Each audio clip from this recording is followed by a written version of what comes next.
Crossing the finish line was just relief, because it was so scary until that very last moment, because it was really like 50-50 whether I'm going to throw away perhaps my best chance ever to achieve my dream that I've been working towards since 20 years.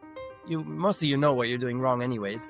And it's cumulative. It's cumulative. If you have little gains everywhere, you sleep better, that will result in better training the next day, etc. It really adds up. And as a high performance athlete, the 0.5% makes the difference between winning or losing.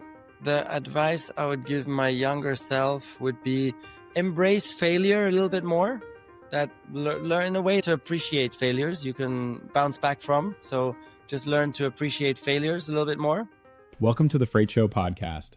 Today we're joined by Nico Rosberg, 2016 Formula One world champion, entrepreneur, and investor.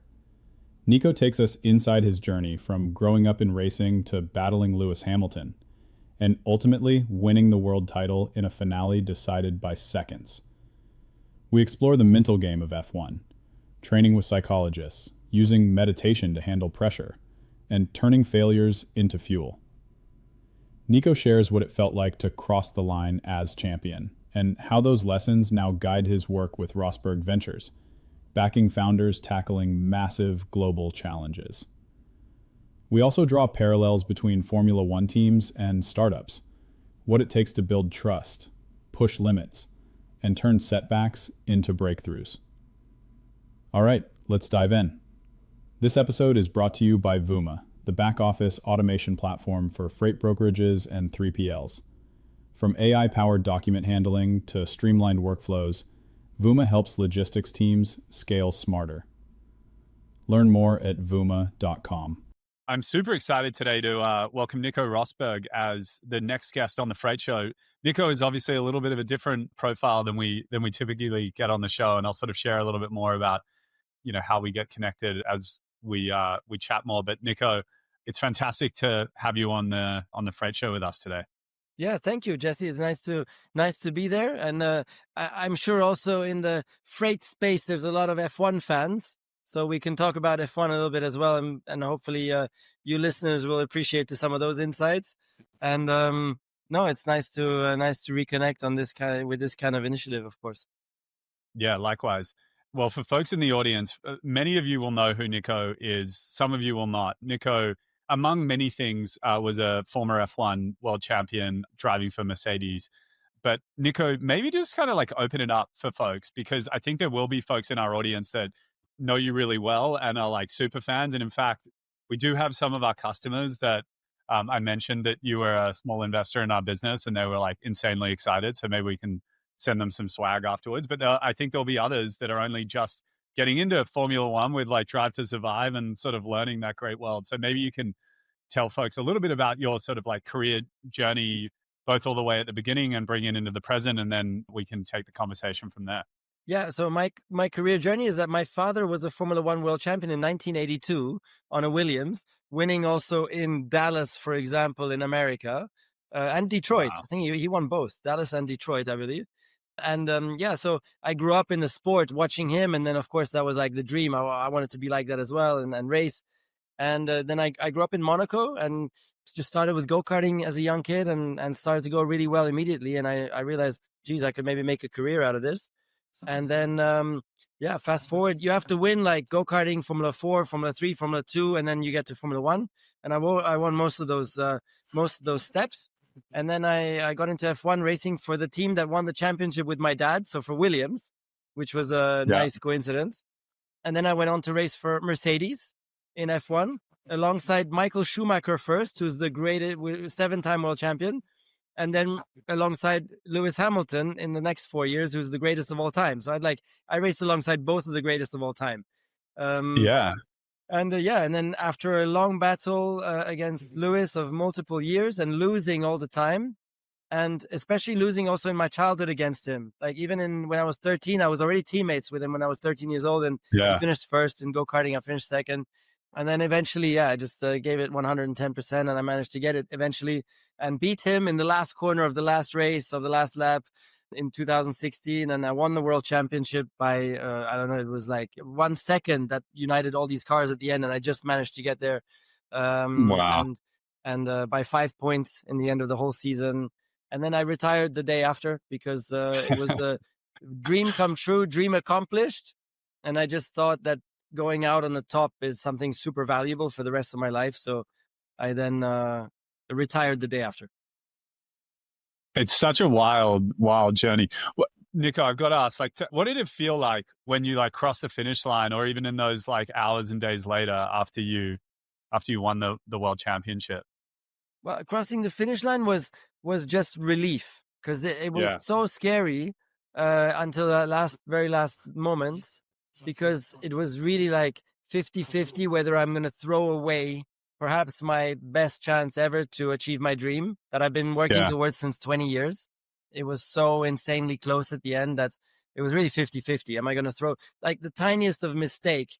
If I would have on one of those laps lost 7/10 of a second, I would have lost the world championship, because I had two cars right behind me and they would have overtaken me and it was done. So 7/10 of a second. That's not even a flick of a finger, you know, that, and that was like 20 laps. And so it was just really scary. And so it was just relief. Crossing the line was like relief. Oh my God. And then it took some time for the excitement and joy to kick in as my engineer then came on the radio, my wife, and then coming into the pit lane, of course, then the celebrations start, and then it becomes super amazing. I mean, it's just an incredible moment. So yeah, that was the progression. But you guys in the startup world can relate with a bit of intensity and somehow it's a little different though. But Nico, when you're in those last 20 laps and you realize how much is on the line, are you thinking about that? And like, what is this? How do you sort of balance that psychology? Because I imagine that it's hard for me to really understand what that experience is like, but I imagine that you're as much as possible trying to be in some version of like a hyper attuned flow state where you really want to be sort of focused on the task, but understanding the gravity. Like, what does that feel like in your brain? Yeah. Do you have those moments that you're like working for 2 hours and it's just like absolute tunnel vision and getting stuff done? I do, but they're hard to come by. But yeah, okay, there you go. So my point is that I wasn't able to get into that state at all when I was in that moment in the race car. Because I don't know. It was. Let me say that I worked extremely intensely with a psychologist and philosopher. So I did 2 hours every 2 days of practicing and studying mentally, and that really put me in an amazing place leading up to that race. I was just full of energy, as well prepared as I could, mentally also relaxed. But then when it came to the heat of the moment and I was in the car, I never really learned to use those techniques while being in the heat of the moment in the car and driving on the limit. So it was complete red mist, almost panicking, scared. So in that moment, I didn't actually manage to get that tunnel. Is that true of all drivers, or is that true of I don't you? know. I think it will be. I'm a little bit more of a sensitive type, so I'll have more of these. I'll have a little bit more of those mental challenges, I think, than some others. And I would imagine that some others are able to get into that flow state a bit more. Yeah, and I managed to get into it, but really, like, I think 4 times in my whole career. Yeah. Wow. What were those? Was there anything different about those moments? It was in Bahrain. It was my very first time in F1, and I crashed. I crashed on the first lap, so I was last. So being last, I had nothing to lose anymore because it was already as bad as it could get. So there was nothing to fear after that because it was already done and it couldn't get worse. But I still had a race to do. And as I was driving, I realized that, geez, I'm absolutely flying out here. And I could see all the other cars going slower than me. It was my first ever race in F1. And then you start to build the confidence and you start to think, I'm absolutely invincible. Like nobody in the world could be going faster than me here. And those thoughts is then lead into this tunnel vision of just absolute focus, positivity, energized. So that's one of those very few memories. Wow. And if I did a little bit, like you sort of came out of the gates with like some of the fastest like lap times, I think, very early in your career as well. That was F1, that day. right? Yeah, that was that day. Was that day? Oh. And so for you, when you were racing, what made it what was that psychology? Like, are you sort of, is it just the stress of everything? Is it the stakes? Is it the fact that you're in a like kind of a combat environment really that like induces that stress? And like, how did you learn to navigate it? Like, do you think that was hindered your success, or was that like activating for you? Well, for one, it's the same that you have as well. You don't want to have the rest of your team thinking you're a loser as a leader of what you're building as well, right? So you don't want to have them laughing at you. You don't want to have the rest of your team being disappointed in you because you've messed up a Mm, fundamental decision or strategy. You've led them down the wrong route. You're also, I'm sure, at least you have apprehension for that. As I would maybe not say mm, fear, but you have at least a respect for that as well, and would prefer to avoid that, and would prefer to be in a place where they admire you and they're like, "Wow, you're the greatest in the world, Jesse! Like, you're just amazing how you're leading us here." And just from win to win, getting more revenues, more customers who are, and it's a bit similar, just that in our world, it's different because it's just hundreds of millions of fans watching and criticizing us. It's our family who's mm, like live with us in that moment. So it's just that it's just very intense, and we all need and wish to have a little, well, recognition from our other fellow humans. And then Yeah. when that gets chopped or what, is quite can be quite quite scary. Yeah. Yeah. I was reading, Nico, about the work that you did with, it was like a sports psychologist or somebody to help you with your sort of mental Yeah, game. yeah. I am curious to learn more about that because, such an incredibly like physically demanding sport, but it does seem like when I look at sports like kind of golf, F1, these ones that require just such sort of finesse and the ability to perform on demand, it's sort of got a very different nature than, a lot of other professional sports. I Yeah. can see that like mental game is just such a critical piece of it. What sort of inspired that move, and what sort of things were you working on to improve the like mental side? Well, what inspired the move was like I'm training my body for 4 hours a day, and I'm noticing that mentally, I feel I could definitely be a lot better and stronger still. mm, And so I just searched for what opportunities there are to also train mentally, and I found Yeah. an amazing path. And it starts with the basic things. It's really starts with, for example, simplifying your life, looking mm, at your day. How do you approach your day? And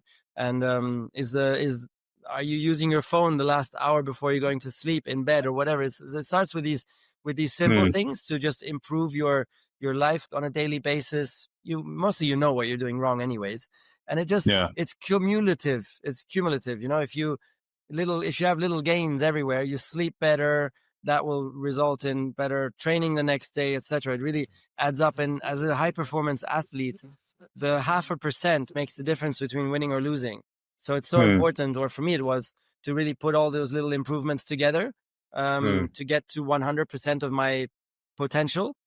mm, And especially, I was up against the greatest of all time. To have a little chance against him I had to be at 100%.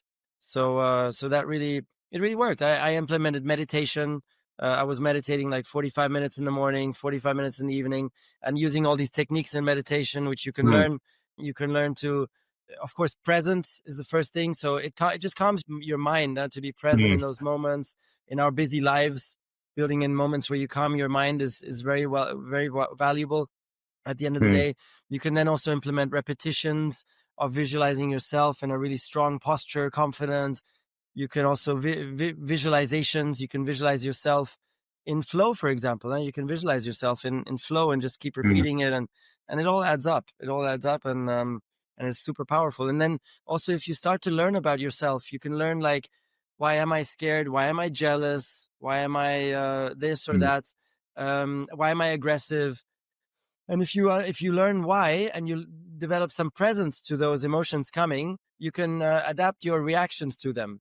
You mm, can't switch them off very well. That only the Dalai Lama is able to do that. But you can really start to be present to them and adapt your reactions to them, and that mm, has a huge snowball effect in your life. Yeah. If, for example, someone does something to you, but he didn't really hurt you or anything, you could just as well just ignore and move on rather than going aggressive. That mm, can have such a snowball effect, in a positive way. and so you just learn all these things and spend time thinking about it. It's hugely valuable. Yeah, I mean, in my own life, I've tried to learn to meditate, and this sort of concept of space between the things that impact you and then how you choose to react to them. Like if you can create that spaciousness, there's something really powerful there. Have you sort of carried some of those practices or even sort of mindset into your life outside of F1 as well? Yeah. So yeah, certainly the side effect was that it helped my whole life more than it helped me in F1 actually. Yeah. That whole mental work, and it results in, for example, that I have a wonderful relationship with my wife, and we're together since went to school. Yeah, we were 18 years old, and it's now 23 years straight line, never have any issues or anything, and it's all a part of that, really, that it leads to good relationships when you really spend time thinking about these things. So it's been hugely valuable for my life. Yeah. But at the same time, now, I mean, one of the benefits also of my F1 pass is that was so crazy hard and intense mentally that now whatever I'm tackling in the rest of my life in business sense is just going to be so easy. It's just so easy, whatever it is, because that was so hard. Nothing's ever going to get close to that, whatever I do. So that's a strength now that I have, like, for example, with Rosberg Ventures, where I know I'm not scared of failing. We really take our chances and move fast and break things. And that's really definitely a strength of ours now. Yeah, it's amazing. You can see it from the outside, just the like level of mental fortitude it requires to perform, especially in that sport. It's really amazing. Nico, I'm curious, going back to like what was it like growing up with a father who was a Formula F1 champion? Was that inspiring to you and that sort of attracted you to it? Was there some amount of expectation that you sort of felt like you have? Like, I'm sort of curious what your sort of relationship with F1 was, given your father's relationship with it. Yeah, no, of course it was a gift because everything was easier as a result of him. He had all the connections, he had all this experience. Even just having the name helped because sponsors obviously were interested in having the son of Rosberg, my father. So all that helped. But at the same time, there was a lot more focus on me. Everybody was looking at me and comparing me to my father, who was the best in the world at one point. So is the son going to be as good as his dad? And you can almost only lose, because what are the chances that you're going to be the best in the world as well? That's very close to zero. So that definitely adds a lot of pressure then also. And then the last pressure I added myself, that I always wanted, for me, it was important that my father would be very proud of me. And from my point of view, that would only materialize if I did well in racing and if I'd be winning in racing, which is not necessarily true, but superficially in a way, and so that just added a lot of pressure that I made myself, really. Yeah.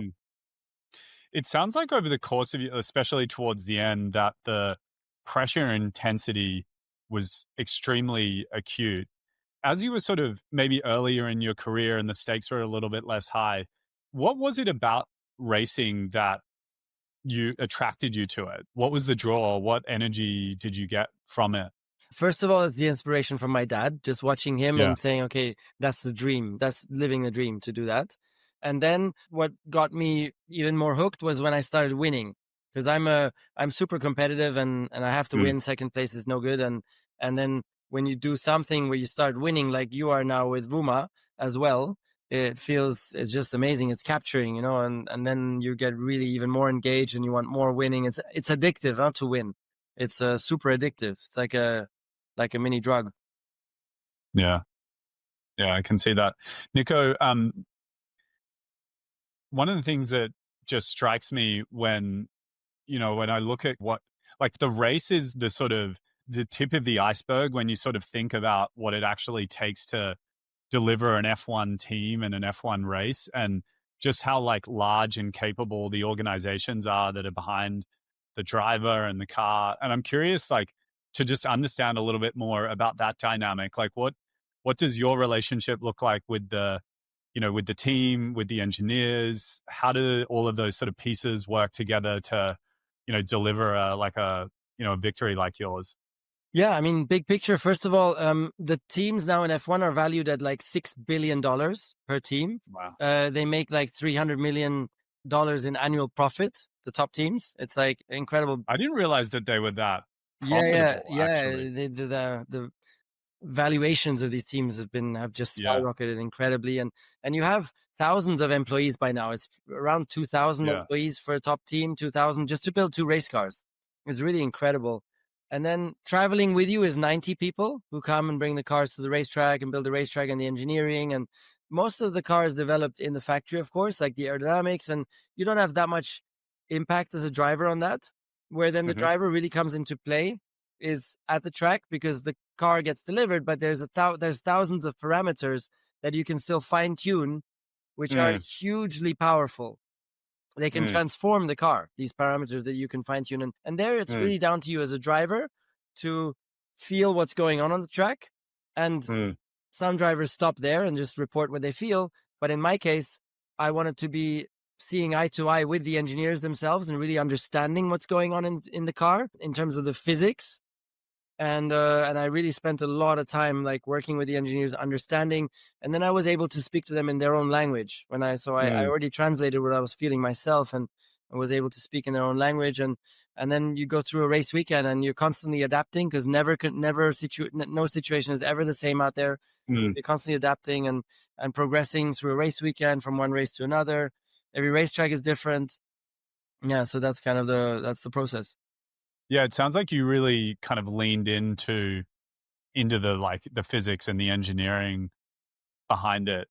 Yeah. Do you think, is that common of drivers, and do you think that played to your benefit? It's not really that common. I mean, there's a scope. Some people do very little. Some people and really just rely on their talent. Some people, I was probably at the end of the spectrum of really working in depth with the engineers, and I think that for me, definitely it was a huge advantage to just more often than not really have the car perfectly to my liking.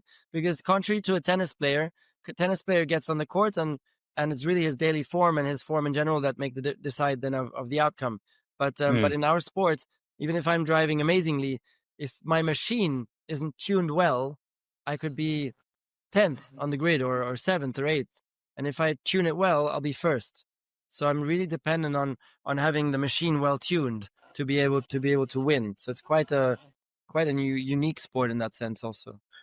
Yeah, and so that's maybe the scope is like, you think it could be as much as like 10 places. That's really interesting. Yeah. Nico, what do you think? I mean, you've obviously like worked with, seen a lot of different types of personas that are drivers. What separates the very best from the folks that don't quite make it? Like, what are the sort of different dimensions of performance? Yeah, I mean, let's start with talent. Of course, that's really the basis of success in our sport is genetics. What are those genetics? Like, what are you sort of selecting? I think for? definitely, surely hand-eye coordination. Yeah. Yeah. Then we're also very good at, I think, speed of processing, because we have things coming at us at such high speeds and from different angles and from all over the place.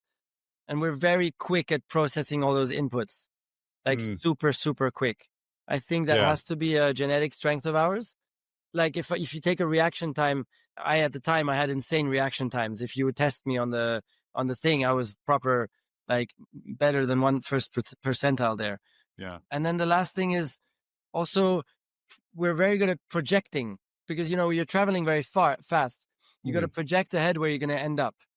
So if you have 2 dots on the screen and this dot is traveling towards that one, and suddenly you make that one disappear, and I need to hit the button when I think it's gonna get to that one without seeing the rest of it, I'll be very good at that. I'll hit it when it's exactly on top of each other. So we're very good at predicting also. But yeah, it's hard to say exactly what it is. And then certainly, I think commitment, determination plays a role. You can get to F1 even if you're really lazy. To some extent, you have to train, but you're never going to be a multiple race winner and not going to be a champion.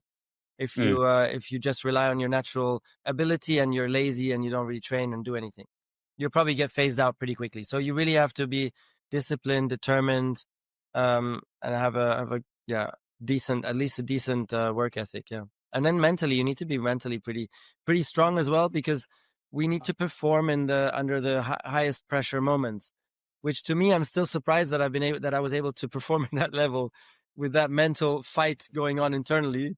I'm surprised that I was able to perform at that level, but somehow my body was able to do pretty well, even with extreme pressure. Yeah, it's really incredible. And just the speed, when I sort of think about, these like physical and mental gifts that you have, I would imagine that a lot of these reaction times are even like they're faster than thought. Are you sort of intuiting decisions much more, or are you like processing and deciding? I imagine that a lot of the speed is just the body needs to be trained to kind of move Yeah, and sure. know When what you're to do. traveling at 230 mile an hour or 240, yeah, there's not much time for thought. It's pretty instinctive reactions going on there. But there is a layer of thought on top of that. You need to be very smart about what you're doing and really reflect what you're doing. Have a really good memory also, because every lap you're learning every corner. So some tracks have 20 corners. Every lap, each of those 20 corners is different from the previous lap, because the grip is coming up, the wind has changed, the whatever, and you're learning every lap anew how to better tackle that one particular corner, and you've got 20 of them. So that's also a skill that we need to have.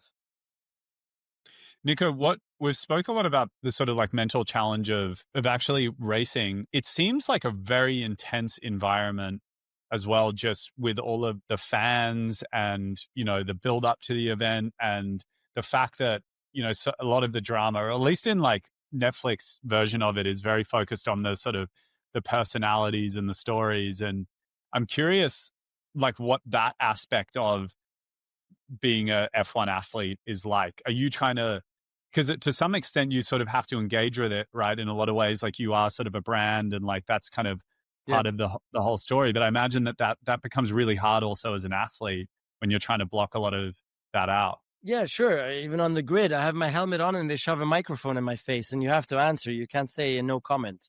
Yeah. Or you're on your way to the racetrack to do qualifying, and the team asks you to do in Monaco 3 sponsor appearances on 3 different boats.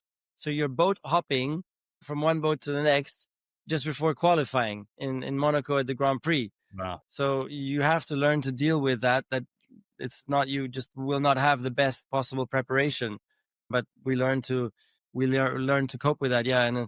And it is a pretty intense, it's intense to be a driver, and even more so now because of Netflix has created such a hype. Even in America now, we have like 50 million new fans in America, of which half of them are girls also, which is amazing to see that it's so well balanced. Yeah. Yeah, it's created a huge hype, which of course everybody benefits from, but at the same time, it's also not so easy then. One of the things that I thought was quite interesting about the choice that Netflix made to really focus on the sort of relationships and the drama and the versus the everyone else that I know prior to Netflix that loved F1 was sort of drawn to it a lot because of the engineering and the machines and the feeds of data from the engines while folks are going around the track. And I'm curious what you sort of think of that choice from them to really focus on that layer of the sport, because I think it sort of captures part of it, but not really the sort of complete experience. No, Netflix, what they did so well was to capture the humans, the personalities, rather than being a documentary. And that's what led to their success, because we want to watch humans go through their struggles and then fight back and win, and we want to watch humans, and that's what it was, a reality TV show, or is, and that's what's so awesome about the show, and that's what's resonated so well, and that's what's led to the success, which they've struggled to replicate in other sports series. Yeah. And I think they're also lucky because they found a couple of characters who were super authentic in F1, who were willing to recreate moments, to give those great moments and everything. And so I think they were, quite lucky also. It worked incredibly well. Nico, if you were sort of with quite a lot of distance now from that period of your life, what advice would you give to your younger self coming up through that experience if you were to do it again? The advice I would give my younger self would be embrace failure a little bit more. That learn to appreciate failure. I mean, not every failure, but most failures you can bounce back from. So just learn to appreciate failures a little bit more. I think that is something I would tell myself. Why is that? Like, say more about that. Well, because the F1 journey was quite a struggle, and I lost 90% of my races. I only won 10% of my races. So you lose 90%. You're almost always losing. So it's really about embracing that losing a little bit more, and that it's really the greatest opportunity to grow, to improve, to become stronger is in failure, because that's where you learn. So that would be one thing. And then what else would I say? No, I think that's really the main points. Yeah, and I wouldn't change It's anything interesting. else. It's funny because even in my own career, where my losses are very different in nature, that it's been maybe one of my biggest sources of professional and personal growth has been learning to respond to failure better. Because I think for me, at least when I was a lot younger, I believed, this was a thought I had, that punishing myself for failure was sort of part of the journey to success, and that it would somehow make me stronger. And I started to learn that a lot of it's actually how quickly can you just let failure slide off your back so that you can move through to improve in whatever way you need to get better.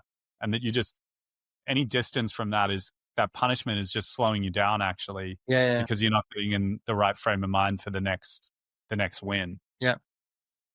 And that's nice to hear. Yeah. And may I ask, where are you at now in your head count at Vuma? So we're coming on 30 right now. I think we're like 27 folks. Last time we saw each other, you were 4. I know. Yeah, I know. So yeah, for folks in the audience, Nico stopped by our office early days. I think coming in and expecting to see a huge, like, multiple floorboards of humans, and it was myself and my co-founder and a couple of great engineers that were kind of carrying the torch. But no, we've grown quite a bit from there. That's amazing. And what excites you the most then at the moment with what you're seeing? I mean, of course, AI adoption is hitting your space as well, and you're right at the forefront of that. And what's the latest? What's the next milestones you're excited about?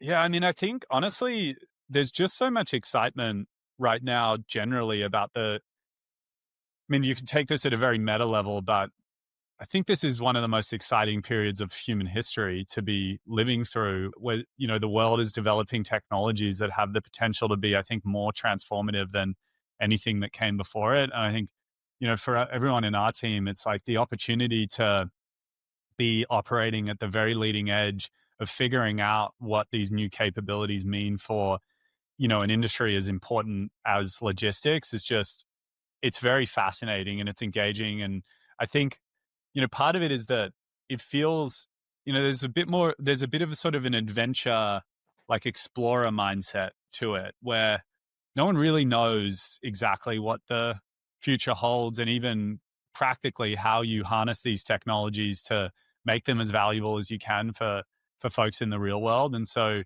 there's, it's very engaging. And I think that is really fun. And, obviously building the company, serving our customers is a lot of fun as well. But it is just like a special moment. I kind of like count myself lucky to, in a lot of ways, sort of, I think building a business right now, it's a very unique period of history to be doing it. Yeah. So we met at the time because one of the best VC firms in the world is Index. And I'm very close with them. And they said to me, okay, Nico, you're the mobility world champion.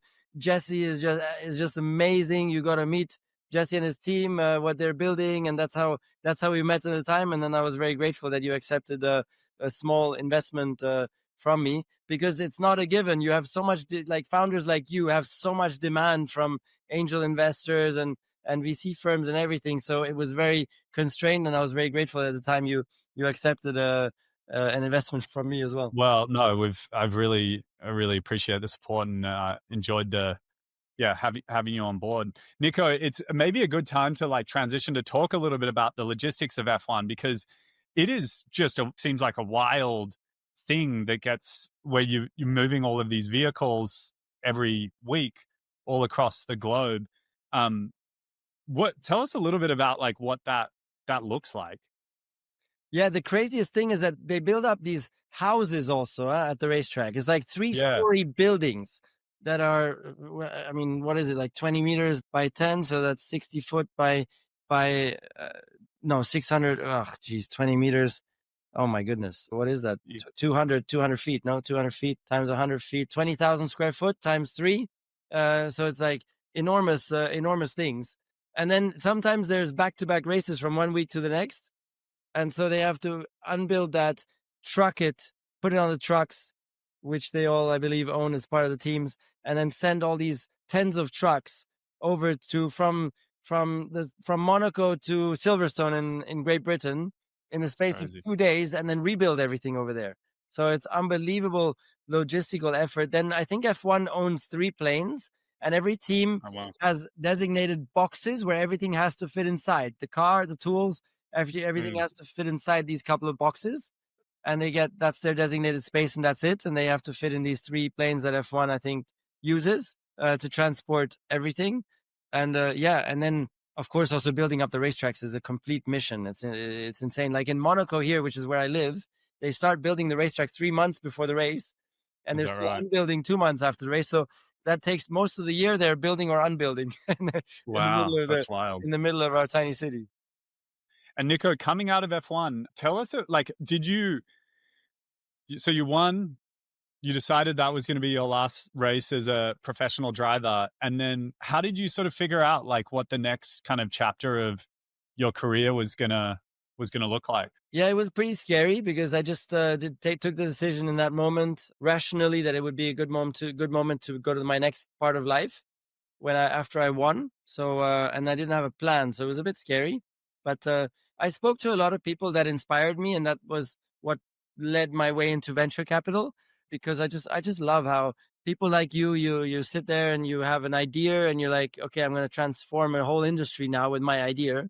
That's awesome. And then you unite a team together, raise a lot of money, make a lot of revenues. And I find that fascinating. So that's why I then found my way into venture capital, because when I stopped, mobility was in the transition phase. Mobility was going autonomous, electric, connected, and shared. And that was right when I stopped in 2016. So that's what brought me into this world of venture capital. And from there now I've just progressed, and I've decided to make of venture capital also an asset class now for my wealth, to invest my wealth for the next generation. Also, venture capital is actually perhaps one of the very best asset classes in the world if you do it properly. If you only back the best funds in the world like Index, and only back the best founders in the world like yourself. If you manage to get that exposure right, which very few people can because it's very constrained, venture capital as an asset class is like super tiny, and the whole world wants to get in. Every pension fund, every endowment, everybody wants to get into the same opportunities. So it's very hard to get access, but I've been putting a lot of effort to deserve that access. And in fact, then we've been building that access, and now we're super well positioned, and we're tracking towards 200 million in assets under management already now with Rosberg Ventures. When we last met each other, I was at 0, so it's also going pretty fast. And even in revenues, like it's proper startup style. Like revenues are like they're cool, like they're proper exciting. There's something great about revenue, isn't it? Yeah. What have you I was just going to comment venture is a really interesting asset class, because if you are able to get into the right businesses, the right opportunities, the right funds, the returns can be incredible. But it's really challenging, and there's been such a flood of money that has sort of come into it. And so when you look at the average return, not very good actually, right? Because it is interesting. There's sort of a subset of them. What have you learnt about? What are the things from your like prior life, the skills, maybe probably relationships as well, that have sort of helped you? But then what have you had to, like, what's been kind of surprisingly challenging for you as you've reformed your career as an investor? Challenging. What's been the most challenging? The most challenging is my brand, because I'm the race car driver, and now I'm walking into the offices of some of the biggest German families, because I'm German. That was my starting point. And I had to unite some of other very influential people to be able to deserve the access in the US.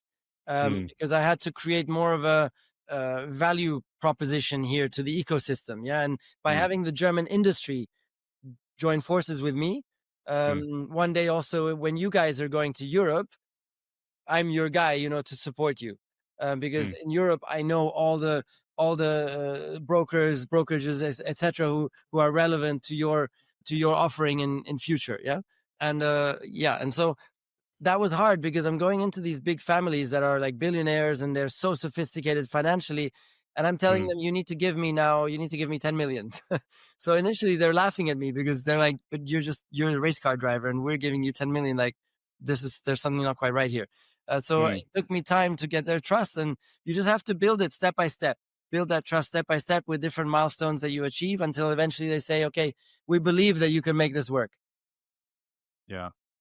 Yeah. I mean, I really credit you to, I think the way, if you're going to be starting a venture fund today, is really bringing some unique offering to the table where you say, hey, this is what I can do that is quite novel. You do see some sort of first time fund managers where the pitch is like, well, I'm going to spend more time with you and I'm going to care more. But I think being you've done a really thoughtful job of kind of figuring out a value proposition that is kind of unique to you that is, I think it makes a ton of sense. Yeah, I mean, every one of us, we need to maximize our uniqueness. And my uniqueness, of course, is my racing heritage, which has linked me to all the big German families and et cetera, et cetera. It goes from there, So yeah, we all need to maximize our whatever we have as an angle. Nico, I know now, that you're invested in a lot of really great up and coming startups, and one of the things that I know you do with folks is sort of workshops on team performance, and I'm curious what that looks like. What have you sort of learned about from your racing days that you think founders and early teams at startups could or should be sort of thinking about as they think about team performance? What do they? I mean, yeah, team performance. What would I say? What would I say? What would I say? I mean, let me give you a nice story. I was in F1, and team performance is absolutely everything. That's the first important point. You cannot achieve anything alone, so that's clear in any world, whether it's startup or racing. And we were, because Hamilton and my teammate, became real enemies internally. Because we were winning every single race. It was just between the two of us. We became real enemies. And it transcended all the way to the mechanics being enemies and the engineers being enemies. And then when that happens, then when my car would break down, my mechanics they would figure out what broke. And they wouldn't report it anymore because they want the other car to break down as well, because that's the rival. That's the enemy. And then you really get into trouble as a team when you don't share learnings anymore. And so at one point, Ferrari was starting to catch us up and was getting really close to us because of this. And then our leader, Toto Wolff, overnight, he decided, and my mechanics is my family, and I trust him with my life. He decided overnight that he's going to switch the mechanics over. So he took all of my mechanics and put them on Lewis's car, and all of Lewis's mechanics and put them on my car. And huge shock, because he didn't even ask us or tell us. He just did it. And the next morning we woke in and we would never even have thought that would be possible to do. And so my enemies were now in my car, and they're fixing the last bolt, and I'm about to go out and do 240 mile an hour through a city, and they're fixing the last bolt. And I know they want me to lose because they're my enemies. That was crazy, but it really was so smart because it neutralized the whole atmosphere so quickly in the team. It did. Yeah, it was amazing. And then everything became neutral. Everybody started collaborating again, and it worked magic. And then we became unstoppable again after that. Ferrari just dropped away in the back, and we kept on winning championships. So just to say that good team spirit is so crucial. I think it's a nice story. Yeah, no, I mean, it sounds like, but I mean, you see this in businesses all the time, especially as they grow and scale, that you get these sort of little fiefdoms where, the goal becomes not about the team winning, but about, optimizing for something smaller or something political. And why does that occur? Is that because the relationship between you and the vehicle with the engineers is the ones that are tuning? Is that why that's the sort of default? Why are sort of teams structured in such a vehicle driven way? Is that just to compound the learnings? In F1, the learnings are essential, because Yeah. sometimes even a $2 part fails in the car and causes a did not finish. You stop in the middle of the race. So learnings are just so critical in F1, and everything has to get the F1 team performance for me is absolutely world class. It's comparable with the best startups in the world, comparable with the Yeah. best Mag 7 in the world. It's really exceptional. So the whole collaborative team working together, how it's structured, the communication from department to department, it's really second to none, I think, because it's so high performance, so on the absolute limit. Every person matters of the 2,000 employees. So the processes in place, I think, are really phenomenal. Yeah, and it sounds like making sure that you're designing like a system and a culture where those learnings can like move very easily to then be spread across other parts of the business. Yeah. And I think also encouraging to some extent, or not encouraging, but rewarding or incentivizing failures is also something that I've seen work really well, but not failures that then result in a DNF, because that's a fine line. You don't want to be going there too much, but failures that are not DNF causing. So failures that you find in R&D, in simulation, in the prep work, and I think that's also been super valuable to see the incentivizing of failures, because that's the best way to incentivize communication from bottoms up to get good feedback in order to be able to improve things. Yeah. Creating a culture where like So people can kind of do you do call things out. what Was that, sorry? What do you do at Vuma for that? We have one of our like cultural norms is it's about like celebrating failures, but a lot of it's around sort of like intellectual honesty and this sort of idea that everyone in the team should feel free to call something out, and that we try to sort of separate the like issue from the individuals that are sort of involved in it. And so that there's sort of like a lot of honesty. If something's not good or not working, that we can just have a conversation about it like very directly, so that we can start to figure out and improve it. And then part of that is like recognizing that, especially in startups, you're experimenting a lot. Like you sort of necessarily need to fail a lot. And so if you don't have a vehicle for like recovering from those failures, or if they're sort of seen as failures rather than learning opportunities, it really breaks down the whole model. Because I mean, especially like what we've learned is that it's very hard when you're doing stuff that is new to know exactly what's going to work and what's not. And so you can either try to create an organization that gets really good at making sure that you kind of like measure twice, kind of cut once, or you can try to think of things as like this continual process of learning and discovery of what works. And we definitely try to like err towards the latter. So like if something's not working, we don't like let egos get caught up in it, because it's like, okay, it's not working, we'll try something different or we'll move. And it's not something that is attached to anyone's like identity, but it's more just, let's name this truth and then let's figure out new ideas and then kind of move and execute on those as quickly as possible. Sounds great. I mean, it's easy to say, and you've got to make sure that you like make it happen. But Yeah, I do.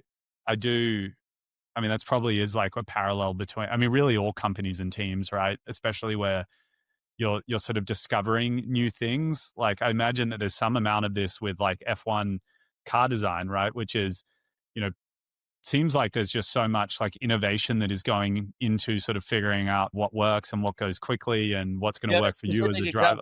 Specific example? Yeah.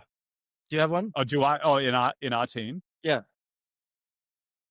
There's several. Like some of them are around like products and product features that we build, where like we generally, when we build, rather than trying to sort of fully forecast what is going to work and what's going to resonate, we think a lot more about like what's the smallest unit of value that we can like build to get data on whether or not a feature is working, and then just keep compounding from there.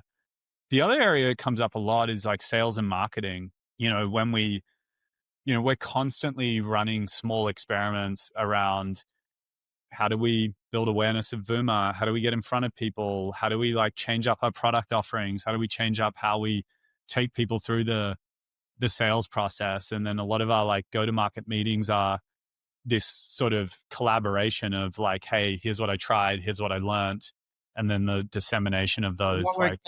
What works best? Yeah.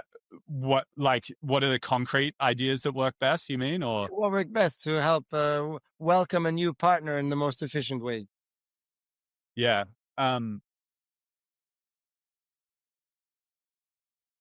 Yeah, well, you mean like in the like sales process, or like bringing somebody in? Yes. Yeah. I think recently one of the things that we've been, our platform allows companies to do a lot, but we found that by sharing a lot of options, people can often get locked up in feeling like they need to make a big decision.